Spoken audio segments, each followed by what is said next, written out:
again, under the aegis of being a very slippery, efficient racing team, surely the play from Ferrari was to say, Charles, you've got Lewis coming up. There's an offset. You're on a different strategy. How about you just get out the way, mate? If you want to run long, fine. Just an ease off down the straight. Let Lewis crack on with it. Is in the run for a podium or better.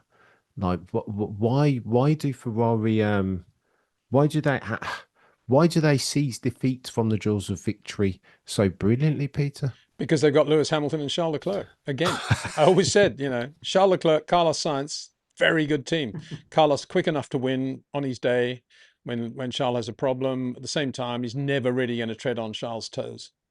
And it was a perfectly balanced team. So what did they do? They did a Zach Brown and blew it apart and hired Lewis. And again, I'm not in any way criticizing Lewis's decision to go to Ferrari or anything around that. All I'm saying is Ferrari did not need to do that. But when they've got two huge stars in the car, what are you going to do? How can you? It's impossible to manage it. That's why I keep saying keep Carlos Sainz. The only guy with any ability to manage it is Frederic Vasseur, and we never really hear him on the radio anyway. Should we have heard him over the Well, I radio think so. yesterday? Well, if you want to hire a Lewis Hamilton to replace a Carlos Sainz, and you know there's going to be dramas, and you know that the situation we saw in Zandvoort is absolutely bound to happen, you've got to have somebody that can make a decision, and that somebody has to be the person that both drivers respect and respond to straight away. Can't be one of the race engineers. Can't even be a senior race engineer over both cars. It has to be somebody right at the top who says, right, now, this is what we're doing, bang, bang, bang. And that's it. Do you think that Ferrari that they're scared to tell Charles Leclerc anything? Is it has Charles Leclerc crafted the team in his image such that they desperately don't want to come over the radio and give him the command that Lewis Oh, Hamilton yeah, 44 absolutely. is But in the quicker than same you? way, they don't want to do it to Lewis either. That's exactly my point. They can't say it to either driver. They're both megastars in their But different ways. Lewis is a 7 times champion. Charles is the guy never to have won a championship, but he's the biggest hero at Ferrari in Italy and Monaco and all the rest of it. They've both got their platforms, and everybody's scared to tell them what to do. Of course, that's why the mess is at Ferrari, because because Freddie at the top is not saying this is what will happen. And who else can say it? I mean, it doesn't matter who else says it. They're not going to listen to them, are they? I think you're not wrong, Peter. But I feel like I remember at least one instance where they've told Lewis to jump out the way, that Charles coming through. Of course, there was it Baku last year when they told him to get out the way to invert positions Well, I and he think Hungary pretended he like did, he didn't didn't he? listen.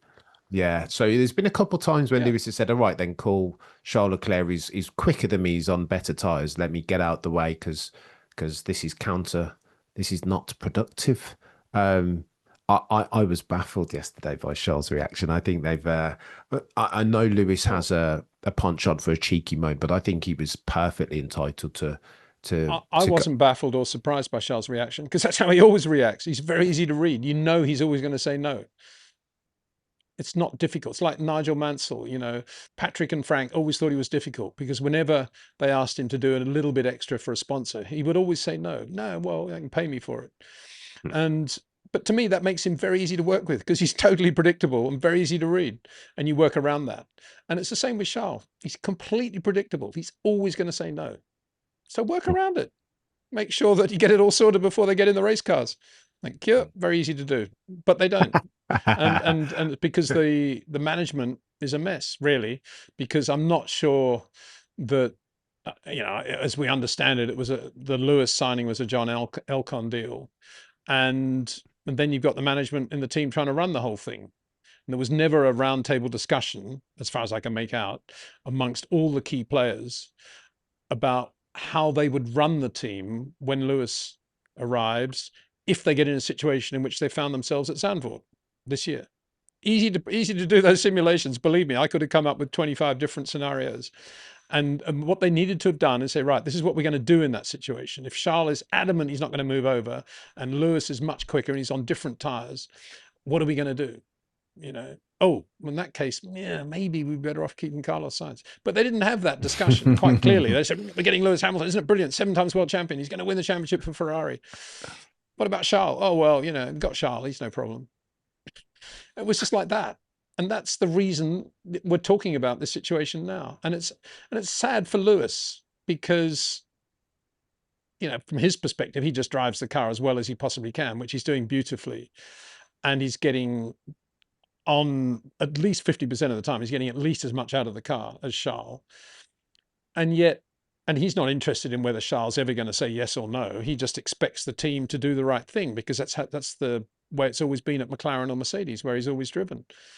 But if you take a 10,000-foot view, Lewis, here's the news. Charles ain't ever going to move over for you, regardless of what anybody says to him. So work around that and you'll be fine.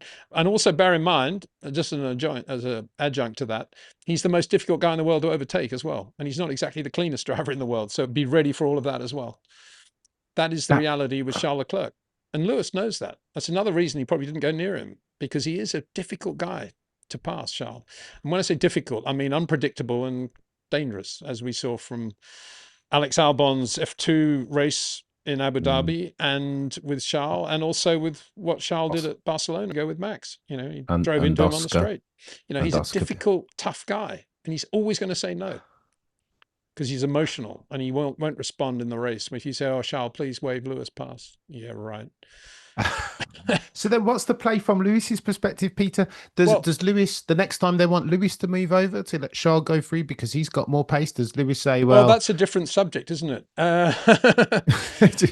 You know, for me, the only thing Lewis can do is be Lewis Hamilton and do all the things that he's always done throughout his career to make him the great driver that he is, and not to fight fire with fire, but to fight it with being Lewis Hamilton. And if his little voice inside his head says, yeah, he is on the softer tire and it's impossible for me to stop this guy, he needs to be gracious about it and do the correct thing and try and earn points within the team, I suppose, or something along those lines. I don't know. It was so predictable that Charles would be this difficult. And it's equally predictable that Lewis would be this professional about it. And a lot of people will say Ferrari are treating Lewis badly, but I guess Lewis knew going in what it was going to be like with Charles. I guess. I don't know. I hope so.